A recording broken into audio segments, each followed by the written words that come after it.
हाँ जी, सारा बयान राम राम। मैं आपके साथ राजेंद्र प्रसाद बबलू खोकर। देखो भाई, हम तीसरी अनुसूची जो थर्ड शेड्यूल बोलते हैं अपने संविधान का, उसमें है ओथ, मतलब शपथ है। अब आपसे एग्जाम पूछे क्या प्रेसिडेंट की शपथ ओथ क्या तीसरी अनुसूची में है? इसे कि मैं कह दूंगा नहीं है। देखो, प्रेसिडेंट, वाइस प्रेसिडेंट और गवर्नर, इनकी शपथ तीसरी अनुसूची में नहीं है। ठीक, तो कहां पे? प्रेसिडेंट की है आर्टिकल 60 में, vice president article 69, governor article 159। अब याद नहीं रहे तो सीधा रखना, 69 में से 9 घटा दो 60, 69 में से 10 घटा दो, अब क्या आएगा? 59। इसके आगे 1 लगा दो, गवर्नर की हो गई। लेकिन अब आता है कि थर्ड अनुसूची में फिर किसकी ओथ है, किनकी शपथ है, वो ही पढ़ना है। और राष्ट्रपति की भी ओथ देखेंगे कि राष्ट्रपति की ओथ वाइस प्रेसिडेंट की शपथ से कैसे अलग है, उसकी ओथ से कैसे अलग है।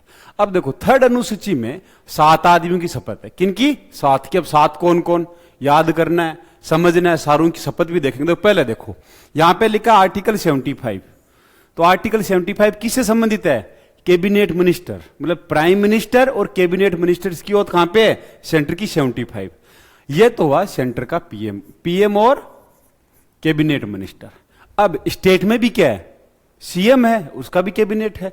उनकी भी ओथ किस में है? थर्ड अनुसूची में, आर्टिकल 164 में। किसकी? सीएम और उसका कैबिनेट की।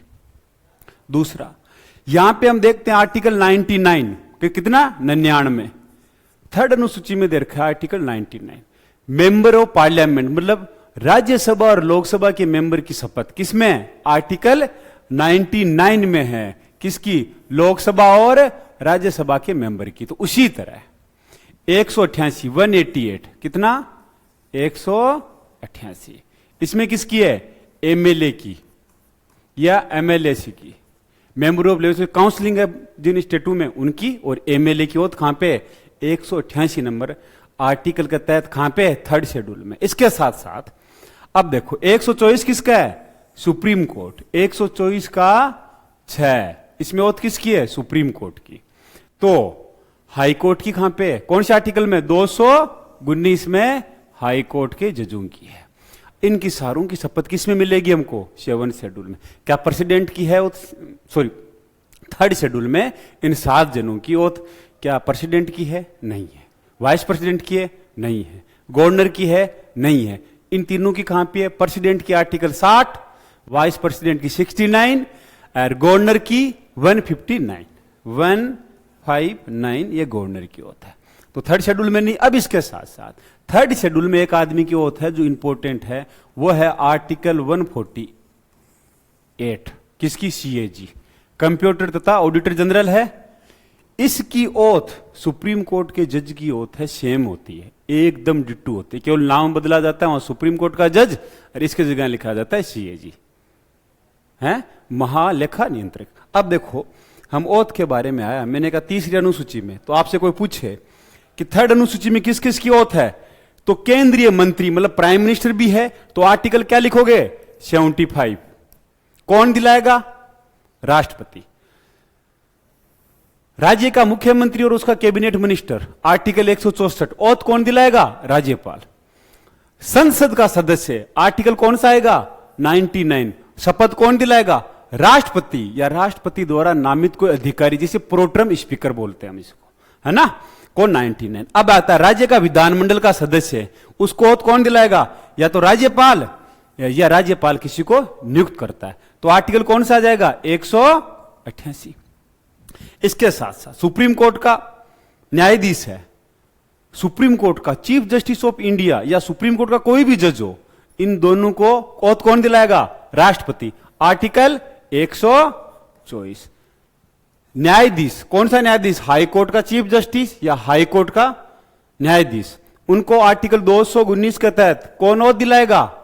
राज्यपाल। इसके साथ साथ सीएजी, कंप्यूटर तथा ऑडिटर जनरल, इसको कौन दिलाएगा? राष्ट्रपति। आर्टिकल 148। ये अपनी तीसरी अनुसूची में 7 जनों की ओथ है। गिन लो, 1 2 3 4 5 6 7। और 7 को कैसे समझना है? देखो, 3 सेंटर की है, prime minister 175, 99 member of Lok Sabha और मेंबर ऑफ राज्यसभा, और 124 आप किसको मान लो? Supreme court.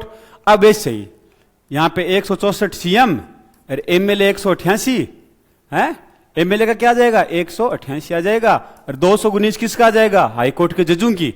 अब 6 हो गई, इन दोनों के बीच में 148 सीएजी होता है केग, वो राज्य की भी रिपोर्ट बनाता है, महालेखाधिकारी सेंटर की भी बनाता है, पढ़ेंगे इसके बारे में।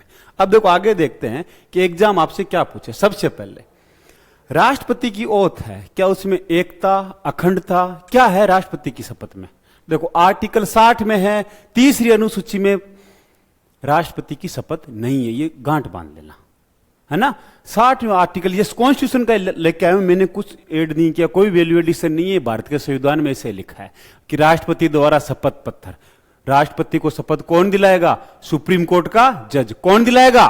देखो भारत के मुख्य न्यायमूर्ति, अगर मान लो चीफ जस्टिस ऑफ इंडिया नहीं है तो सुप्रीम कोर्ट के जो जज है, जो उनमें सबसे बुढ़ा आदमी मतलब वरिष्ठ जज है उनकी अनुपस्थिति में उच्चतम न्यायालय के उपलब्ध ज्येष्ठतम न्यायाधीश के समक्ष भारत के राष्ट्रपति शपथ लेंगे। अब शपथ में क्या लिखा है? देखो भारत के राष्ट्रपति की शपथ में 3 चीजें मेन है कि वो भारत के संविधान की क्या करेंगे? रक्षा करेंगे, उसका अनुपालन करेंगे, उसका संरक्षण करेंगे। देखो मैं अमुक जो राष्ट्रपति बनेंगे उनका नाम। अब मान लो ईश्वर की शपथ लेता हूं, अगर वो भगवान में विश्वास रखते हैं तो ईश्वर की शपथ लेंगे, अगर नहीं रखते हैं विश्वास तो सत्यनिष्ठा से प्रतिज्ञान करता हूं ये बोलते हुए मैं श्रद्धापूर्वक भारत के राष्ट्रपति के पद का कार्यभार है निर्वहन करूंगा। आगे देखो मेन चीज क्या है? संविधान और विधि का, किसका? संविधान और विधि का परिरक्षण, उसका रक्षण करूंगा, संरक्षण और प्रतिरक्षण। मतलब मैं भारत के संविधान को भारत में लागू भी करूंगा, कोई संविधान के खिलाफ कुछ गलत कर रहा है उसके खिलाफ आवाज, जैसे सपोज करो भारत के संविधान के अनुसार कोई चीज नहीं चल रही है, कोई राज्य काम नहीं कर रहा है, वहां पे संविधान लागू करेंगे, वहां पे राष्ट्रपति शासन लागू करेंगे। कोई ऐसा कानून बनाया पार्लियामेंट ने जो हमारे फंडामेंटल राइट के खिलाफ है, संविधान के खिलाफ है, उसको भी गैर कानून मतलब कौन करेंगे? राष्ट्रपति शपथ में है क्या बोला है? संविधान और विधि का परिरक्षण, संरक्षण और प्रतिरक्षण करूंगा मैं भारत की जनता की सेवा और कल्याण में। तो यहां पे एकता अखंडता संप्रभुता भारत के राष्ट्रपति की शपथ में नहीं है, जबकि प्रधानमंत्री की शपथ में एकता अखंडता संप्रभुता है।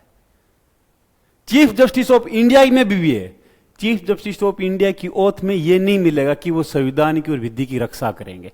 तो केवल 2 आदमी हैं जिनकी ओथ में संविधान और विधि इनका रक्षण प्रतिरक्षण है और परिरक्षण किन किन में आएगा? राज्यपाल और राष्ट्रपति।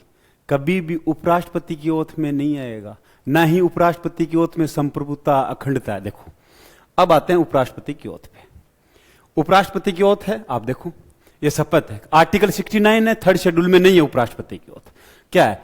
मैं ईश्वर की शपथ लेता हूं कि मैं विधि द्वारा स्थापित भारत के संविधान के प्रति सच्ची श्रद्धा निष्ठा रखूंगा, जिस पद पे ग्रहण करूंगा उसके कर्तव्यों का श्रद्धापूर्वक निर्वहन। ना तो यहां पे संविधान की रक्षा पे, ना एकता अखंडता संप्रभुता की है, कुछ नहीं है, नॉर्मल पद की शपथ है। लेकिन अब आपसे पूछे कि उपराष्ट्रपति को शपथ कौन दिलाएगा? हैं? कौन दिलाएगा? राष्ट्रपति। कौन दिलाएगा? राष्ट्रपति, या राष्ट्रपति द्वारा नियुक्त कोई अधिकारी, जैसे ये जगदीप धनखड़ जी है और ये हमारे राष्ट्रपति द्रौपदी मुर्मू जी है। शपथ लेते हैं, सीधी सी कंसेप्ट। कौन सा आर्टिकल है? 69। किसका? उपराष्ट्रपति का। लेकिन गवर्नर की, भाई राज्य में राज्यपाल होता है, उसको शपथ कौन दिलाएगा? आर्टिकल 159 कहता है उनको शपथ हाई कोर्ट का, जिस राज्य में वो राज्यपाल बन रहे हैं उस राज्य का हाई कोर्ट होगा, उसका कौन? Chief justice. देखो उच्चतम न्यायालय, उस न्यायालय के मतलब हाई कोर्ट के मुख्य न्याय, अगर मुख्य न्यायाधीश नहीं है तो बाकी जो जज है उनमें जो सबसे ज्येष्ठतम है वो क्या दिलाएंगे? शपथ दिलाएंगे। अब क्वेश्चन आता है क्या राज्यपाल की शपथ में क्या? देखो राज्यपाल की शपथ में भी सीधी वही बातें हैं, क्या विधि का और संविधान का क्या है? परिरक्षण, संरक्षण और प्रतिरक्षण। कौन करेंगे? राज्यपाल और राष्ट्रपति। इनमें एकता अखंडता है ही नहीं, इनकी ओथ में नहीं। आपसे पूछे एकता अखंडता संप्रभुता की ओथ के राष्ट्रपति और राज्यपाल की ओथ में है तो बोलना नहीं है। उनमें क्या है? संविधान की और विधि की रक्षा प्रतिरक्षण और क्या संरक्षण की बात कही गई है। तो आर्टिकल बता दोगे। अब आपसे कोई पूछे कि तीसरी अनुसूची में राष्ट्रपति की शपथ है, नहीं, राष्ट्रपति की शपथ किस में है? आर्टिकल 60 में है।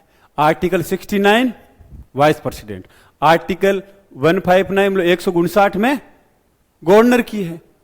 अब हम बात करते हैं तीसरी अनुसूची। मैंने अभी बताया कि तीसरी अनुसूची में 7 ओथ है, 7 सप्ते हैं। इन 7 के बारे में पढ़ेंगे, एक एक के बारे में एक एक। जैसे सपोज करो पहला है मतलब हम प्रधानमंत्री या कैबिनेट मिनिस्टर की, तो आर्टिकल 75 का 4 में लिखा है कि किसी मंत्री द्वारा अपना पद ग्रहण करने से पहले राष्ट्रपति के सामने तीसरी अनुसूची में इस प्रयोजन के लिए दिए गए प्रारूपों के अनुसार पद की, किसकी? पद की और गोपनीयता की शपथ ली जाएगी। तो कितनी शपथ लेगा मंत्री? 2 शपथ। तो देखो शपथ क्या है? पहली शपथ है ये कि वो अपने पद की लेगा। जैसे मान लो कोई कानून मिनिस्टर बना है, लॉ मिनिस्टर है, वो तो मंत्रालय बाद में दिया जाता है, लेकिन मंत्री बना है तो क्या लेगा? मैं अमुक, अपना नाम आएगा, ठीक, फिर ईश्वर की शपथ लेता हूं। इस शपथ में क्या है? मैं संघ के मंत्री के रूप में श्रद्धापूर्वक शुद्ध अंतःकरण से निर्वहन करूंगा और मैं भय, पक्षपात या द्वेष के बिना सभी प्रकार के लोगों के प्रति संविधान और विधि के अनुसार न्याय करूंगा। तो अब इसमें क्या है? मैं भारत की प्रभुता और अखंडता अक्षुण्ण रखूंगा। आपसे पूछे क्या प्रभुता और अखंडता की बात है मंत्री की शपथ में? है, मंत्री की यह फर्स्ट शपथ। अब दूसरी शपथ कौन सी होती है मंत्री की? देखो, जब मंत्री 2 शपथ लेता है, एक तो पद की ली, दूसरी गोपनीयता की, कि उसके सामने मान लो कोई भी मैटर आया वो बाहर पब्लिक में नहीं बताएगा। ये किसकी है? ये मंत्री के द्वारा वापिस दूसरी शपथ उसी टाइम। हम पढ़ते हैं ना, मैं एक शपथ ली मंत्री के पद की, फिर गोपनीयता की शपथ लेगा, ये दूसरी शपथ। इसके साथ साथ अब आता है कि मंत्री बनने से पहले, मान लो कोई मेंबर है पार्लियामेंट, मंत्री बनने से पहले वो लोकसभा का मेंबर बनेगा ना, बनेगा। तो अब लोकसभा के मेंबर की शपथ किसमें? लोकसभा और राज्यसभा, लोकसभा और राज्यसभा के सदस्यों की शपथ आर्टिकल 99 के थ्रू 3rd अनुसूची, तीसरी अनुसूची, इसमें लिखा है। देखो अब शपथ लेगा, अब इसमें वो 2 शपथ लेगा। कितनी शपथ लेगा? 2। पहली शपथ कौन सी? हम देखते हैं कि बहुत सारे स्टेटस लगाते हैं कि भाई प्रधानमंत्री वाराणसी, ये बनारस से चुनाव लड़े तो डीएम के सामने शपथ लेते हैं। चुनाव आयोग जिस व्यक्ति को नियुक्त करता है चुनाव के लिए, अधिकतर डीएम ही होते हैं, उनके सामने पर्चा भर के शपथ ली जाती है। तो वो पहली शपथ होती है किसकी? मैं अमुक राज्य सभा या लोकसभा में स्थान अभ्यर्थी के रूप में, जो आप चुनाव लड़ते समय, वो पहली शपथ होती है। कौन सी होती है? पहली। और इसमें क्या बताया गया है? मैं भारत की प्रभुता और अखंडता अक्षुण्ण रखूंगा, इसकी शपथ लेगा चुनाव लड़ते समय। जैसे ही चुनाव जीते तो प्रोटेम स्पीकर के सामने लोकसभा में लेते हैं शपथ, वो ये शपथ है। वो बोलेंगे मैं इस पद का, मतलब राज्यसभा में नियुक्त तो राज्यसभा, लोकसभा में तो लोकसभा। तो क्या लिखेंगे? मैं भारत की प्रभुता और अखंडता अक्षुण्ण रखूंगा, इस चीज की शपथ लेंगे। तो अब आपसे क्वेश्चन पूछे कि एक प्रधानमंत्री या कैबिनेट मिनिस्टर कितनी शपथ लेता है? तो मेरे भाई 4। मेंबर ऑफ पार्लियामेंट और राज्यसभा कितनी शपथ लेता है? 2। एक चीज और ध्यान रखना, स्पीकर है, अध्यक्ष होता है, वो कभी भी शपथ नहीं लेता अपनी पद की, केवल वो 2 शपथ लेता है। कौन कौन सी? आर्टिकल 99 के तहत स्पीकर भी मेंबर ऑफ पार्लियामेंट ही होता है, जब वो चुनाव लड़ता है तब फार्म दाखिल करता है, उस समय दूसरा मेंबर बनता है लोकसभा का तब। अब प्रधानमंत्री और कैबिनेट मिनिस्टर 4 लेते हैं। कैसे? 2 तो ये हो गई मेंबर बनने की, पहला चुनाव लड़ते समय, दूसरी लोकसभा का मेंबर बना उस समय आर्टिकल 99 के तहत। आर्टिकल 75 के तहत उनकी पद की तीसरी शपथ। चौथी शपथ गोपनीयता की, किसकी? गोपनीयता की, सेक्रेसी की। तो कितनी शपथ लेता है? 4 शपथ। अब आपसे कोई पूछे तो बता दो। इसके साथ साथ मैंने कहा, अब देखो हाई कोर्ट का जज, सॉरी सुप्रीम कोर्ट का जज, सुप्रीम कोर्ट का चीफ जस्टिस ऑफ इंडिया या कोई भी सुप्रीम कोर्ट का जज बनता है, वो आर्टिकल 124 के सबसेक्शन 6 के तहत 3rd अनुसूची मतलब 3rd शेड्यूल या तीसरी अनुसूची के अनुसार क्या लेगा? शपथ लेगा। उनको कौन दिलाएगा? भारत के राष्ट्रपति। कौन दिलाएंगे? भारत के राष्ट्रपति। अगर राष्ट्रपति नहीं है, कहीं बाहर विदेशी दौरे पे या फिर कोई वजह से नहीं, तो वो अपने द्वारा कोई अधिकारी नियुक्त कर देंगे राष्ट्रपति, उनके द्वारा ये क्या लेंगे? शपथ लेंगे। अब इसके साथ साथ आर्टिकल 148 किसका है? CAG है, कंप्यूटर तथा ऑडिटर जनरल, या नियंत्रक, महालेखा परीक्षक, इनकी नियुक्ति है, ये भी शपथ लेंगे। अब ध्यान रखना, आपको एग्जाम घुमाए, देखो सुप्रीम कोर्ट के जज या चीफ जस्टिस ऑफ इंडिया और सीएजी हैं, नियंत्रक, महालेखा परीक्षक, इनकी शपथ एक जैसी है, कोई बदलाव नहीं है शपथ। इनको भी शपथ कौन दिलाएगा? राष्ट्रपति। शपथ क्या है? देखो तीसरी अनुसूची में दोनों की शपथ ऐसी लिखी है, मैं अमुक भारत के उच्चतम न्यायालय का मुख्य न्यायमूर्ति या न्यायाधीश या भारत का नियंत्रक, महालेखक परीक्षक, सेम शपथ है, एक कोई बदलाव नहीं है, केवल यहां पे महानियंत्रक लेखक है और सुप्रीम कोर्ट के जजों की सेम शपथ है। किसकी? भारत की प्रभुता और अखंडता अक्षुण्ण बनाए रखूंगा, फिर अपने पद की शपथ है। विधि की रक्षा करने का, संविधान की रक्षा करने की शपथ कौन लेते हैं? राज्यपाल और राष्ट्रपति, यह याद रखना। अब आपसे कोई पूछे कि कहां पे शपथ है? सीएजी, सुप्रीम कोर्ट के जज की, और सीएजी की 3rd शेड्यूल में। वापस कर रहा हूं, कौन से? 3rd schedule. इसके साथ साथ अब यह है 164, आर्टिकल 164 है, 164 के 3। अब इसमें कहा गया है कि जैसे सेंटर में 75 था, उसी तरह किसमें? सेंटर में 75 है, उसी तरह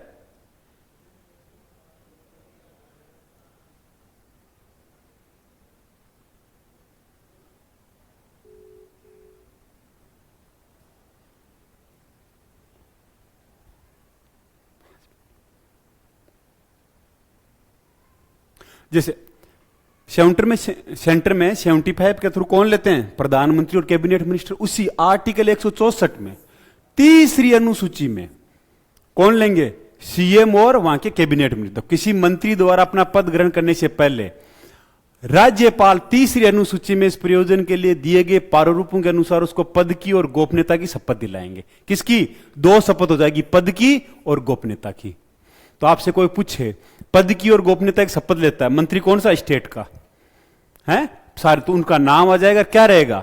मैं भारत की प्रभुता और अखंडता को अक्षुण्ण बनाए रखूंगा। है? और ये कब जोड़ा गया था? पहले नहीं था, अखंडता और प्रभुता 1963 में जोड़ा गया था। 16वां या 17वां कॉन्स्टिट्यूशन अमेंडमेंट, इस पे थोड़ा कंफ्यूजन है, 16वां या 17वां, 16वां होगा शायद कॉन्स्टिट्यूशन अमेंडमेंट, इसमें ये जोड़ा गया था। और ये किसकी है? पद की, मंत्री की। इसके साथ साथ ये है गोपनीयता की, जब वो मंत्री बनता है, शपथ लेता है मंत्री की, नेक्स्ट 10 मिनट में या 2-3 मिनट में गोपनीयता की शपथ लेता है। तो ये आर्टिकल किस में आ गया? 164 में। अब वही मंत्री 2 शपथ और लेगा, मतलब सेंटर में प्राइम मिनिस्टर या सेंटर के कैबिनेट मिनिस्टर 4 शपथ लेते हैं, मैंने बताई थी कौन कौन सी। देखो, एक तो आर्टिकल 74 के थ्रू अपने पद की, जो मंत्री बन रहे हैं, दूसरी गोपनीयता की, किसकी? गोपनीयता की। तीसरी, जब वो चुनाव लड़ने जाते हैं, कैंडिडेट के रूप में फार्म भरते हैं। चौथी, जब वो आर्टिकल 99 के तहत लोकसभा के क्या बनते हैं? सदस्य बनते हैं, तो प्रोटर्म स्पीकर के सामने लेते हैं। वही प्रोसेस राज्यों में है कि 188 के तहत जो भी एमएलए फार्म भरेगा है कैंडिडेट के रूप में, वो शपथ लेगा। किसमें? तीसरी अनुसूची में। ये देखो, कैंडिडेट के रूप में, सदस्य के रूप में शपथ लेगा। जब वो चुनाव जीत जाएगा तो मेंबर ऑफ लेजिस्लेटिव असेंबली में शपथ लेगा। तो मंत्री की कितनी शपथ हो गई? स्टेट की, उसकी भी 4, उसके मंत्री के पद की, गोपनीयता की, जब वो चुनाव लड़ने जाता है कैंडिडेट की, और तीसरी जब वो मेंबर चुना जाता है असेंबली का। तो 4 हो गई। अब इसके साथ साथ लास्ट में बचा है 219। तो 219 में उनको शपथ कौन दिलाएगा? राज्यपाल। किसको? मंत्रियों को। है? देखो, राज्यपाल दिलाएगा किनको? अगर एमएलए वगैरह उनको राज्यपाल, या राज्यपाल अपना मेंबर को भेज देंगे। और मंत्रियों को भी कौन दिलाएंगे? राज्यपाल स्टेट के। अब आता है 219। 219 में किसके हैं? हाई कोर्ट के जजों की, chief justice of high court या फिर हाई कोर्ट के जज। इनको शपथ कौन दिलाएंगे? राज्यपाल। देखो, राज्य के राज्यपाल, अगर राज्यपाल कहीं बाहर गए हुए या बीमार है, कोई ऐसी कंडीशन है नहीं, तो राज्यपाल द्वारा नामित कोई व्यक्ति या सदस्य, नियुक्त व्यक्ति के समक्ष वो तीसरी अनुसूची के अनुसार शपथ लेंगे। तो ये किसकी शपथ है? हाई कोर्ट के जजों की और हाई कोर्ट के चीफ जस्टिस का। अब आप कहोगे कि भाई किसी व्यक्ति ने हाई कोर्ट का जज बना, सुप्रीम कोर्ट का जज बना, उन्होंने न्यायाधीश की, जज की ले ली ओथ, तो चीफ जस्टिस बनेगा, क्या ओथ लेगा? उसकी भी ओथ है, लेकिन ओथ सेम ही है, केवल नाम बदल जाएगा। है? और ये भी किसकी है? प्रभुता और अखंडता। अक्षुण बनाए रखूंगा। ये बाद में जोड़ा गया, फिर अपने पद की शपथ है। विधि का रक्षण और संविधान की रक्षण की दो आदमी शपथ लेते हैं। अब आपसे एग्जाम में कोई पूछे कि तीसरी अनुसूची में कितनी शपथ है, तो क्या बताओगे? 7। कितनी है? 7। क्या राष्ट्रपति की है तीसरी अनुसूची में ओथ? सीधा बोलना है, नहीं है। क्या राष्ट्रपति की तीसरी अनुसूची में नहीं है? तीसरी अनुसूची में 7 है। कौन कौन? आर्टिकल 75, आर्टिकल 99 और 124। तो 75 प्राइम मिनिस्टर या मतलब कैबिनेट मिनिस्टर सेंटर के, 99 एमपी है लोकसभा और राज्यसभा के, 124 सुप्रीम कोर्ट के जज और चीफ जस्टिस, 164 राज्य का सीएम और उनका जो कैबिनेट मिनिस्टर है, 188 एमएलए है, 219 हाई कोर्ट के जज हैं और हाई कोर्ट के चीफ जस्टिस है, 148 सीएजी है। ये तीसरी अनुसूची में। जबकि राष्ट्रपति की शपथ संविधान के आर्टिकल 60, उपराष्ट्रपति की 69 और गवर्नर की 159। कोई कंफ्यूजन है तो कुछ नहीं कर सकता मैं, ठीक है। सारा बहन राम राम, जय हिंद, जय भारत।